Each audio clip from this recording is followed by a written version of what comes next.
Salut tout le monde, c'est iPhone THQ. Donc aujourd'hui, je vous présente l'application TweetCaFly. Donc cette application-là, ça permet dans le fond d'avoir un quick send puis un quick reply pour votre application Twitter. Donc par défaut du Apple Store, donc Twitter qui a été développé par Twitter et non mettons Tweetboot ou une autre sorte d'application qui prend en compte les comptes Twitter. Donc ça fonctionne vraiment avec l'application par défaut. Puis, dans le fond, c'est pas mal ça. Donc, l'application coûte 2$. Donc, aussi disponible éventuellement sur la source VIP. Donc, c'est ça que ça permet de faire. Un quick send et un quick reply. Donc, je vais vous expliquer l'application plus en détail. Si vous voulez l'application, vous faites installer et confirmer. Une fois que c'est fait, ça vous demande un relancement de Springboard. Et ensuite, sur votre Springboard, vous allez avoir ici une application TweetCaFly. Donc, tout simplement apaiser dessus. Puis, vous loguez. Donc, moi, dans le fond, lorsque vous allez arriver, il va être comme ça. Donc tout simplement un gros bouton login au centre, donc vous cliquez là-dessus. Ça va tout simplement vous demander de vous connecter. Donc moi je vais rentrer tout simplement iPhone THQ. Et ensuite il faut rentrer le mot de passe.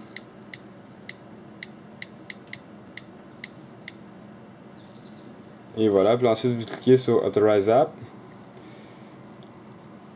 Et là ça va tout simplement se connecter à votre compte Twitter. Et voilà, donc vous pouvez toujours envoyer un tweet par là, donc tout simplement marquer qu'est-ce que vous voulez, faire tweet ou clear pour revenir en arrière. Donc vous avez la possibilité dans le fond de faire un tweet directement depuis cette application là. Mais vous avez également le quick send. Donc vous devez configurer ça dans les réglages. Vous allez avoir un onglet TweetCaFly. Donc tout simplement descendre, ici vous avez un onglet comme ça. Vous cliquez dessus, vous avez plusieurs options. Donc vous avez ici la première option, c'est tout simplement pour activer ou désactiver le Quick Reply. Donc dans le fond, quand vous recevez une notification, vous avez la possibilité de répondre tout de suite directement avec TweetCaFly. Donc vous pouvez avoir la possibilité, c'est ça, de répondre même si vous êtes dans une application. Donc pas besoin de retourner dans l'application Twitter. Donc vous pouvez mettre à on ça. Ici vous avez, lorsque vous avez un alerte, donc pour activer l'autocorrect, donc pour corriger automatiquement. Twitter icon, donc vous pouvez avoir ici iPhone app icon, iPad app icon ou un custom icon. Donc ça, je vais vous montrer c'est quoi l'icon tout à l'heure. C'est dans le fond, je peux vous le montrer tout de suite. C'est dans le fond l'icône ici que vous avez d'afficher. Donc moi j'ai choisi de mettre l'iPhone app icon.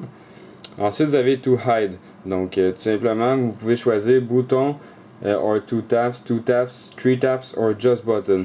Donc je vais vous expliquer c'est quoi. C'est lorsque vous activez dans le fond le quick send. Pour cacher ça, vous devez cliquer dessus. Donc moi j'avais sélectionné 2 taps. Je clique 2 fois dessus pour le désactiver.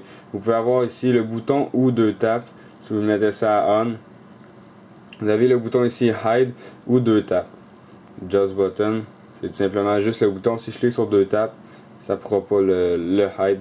Donc il faut vraiment cliquer sur le bouton. Puis 3 taps, c'est la même chose. Vous avez 3 taps à faire pour le cacher. Donc moi je le mets tout simplement à 2 taps. C'est vraiment facile à cacher. Donc, vous avez ici le whitelist pour accepter les utilisateurs. Puis le blacklist pour en bloquer. Donc vous faites tout simplement mettre les utilisateurs avec un A commercial dans la liste. Puis vous avez ici blacklist pour en activer. Donc la whitelist, je sais pas trop, j'ai pas vraiment compris à quoi ça servait. Mais la blacklist dans le fond c'est pour en bloquer. Parce que moi j'ai testé, puis avec la whitelist, même si vous avez rien mis là-dedans, ça fonctionne très bien. Donc mis cette option là. Ensuite vous avez activator ici, le quick tweet method. C'est que moi j'avais choisi dans le fond le hold status bar pour dans le fond envoyer un quick send. Donc vous pouvez choisir n'importe quelle option que vous avez ici dans Activator. Donc moi j'avais coché ici dans la status bar Hold.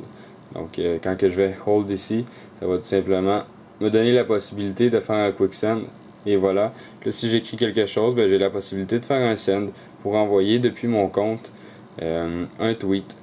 Donc vous avez également de la documentation, un spécial thanks to, fait que là vous avez tous les développeurs dans le fond qui sont là. Puis vous avez également une section d'aide, donc email, puis le Twitter du développeur. Donc alors dans le fond c'est pas mal ça. Donc si vous voulez recevoir jamais le quick reply, il va fonctionner.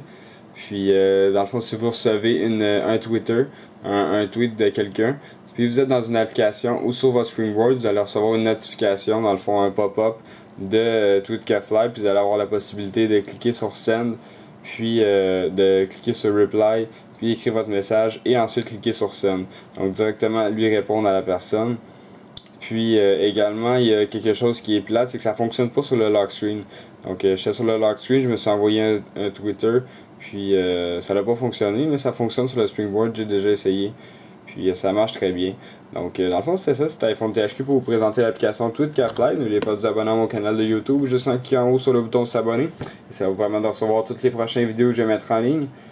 Et visitez également mon Twitter, justement, twitter.com/iPhone THQ. Abonnez-moi à mon Twitter, puis mon Facebook également. Et n'oubliez surtout pas de visiter iPodTouchIsopro.com. Merci beaucoup, au revoir.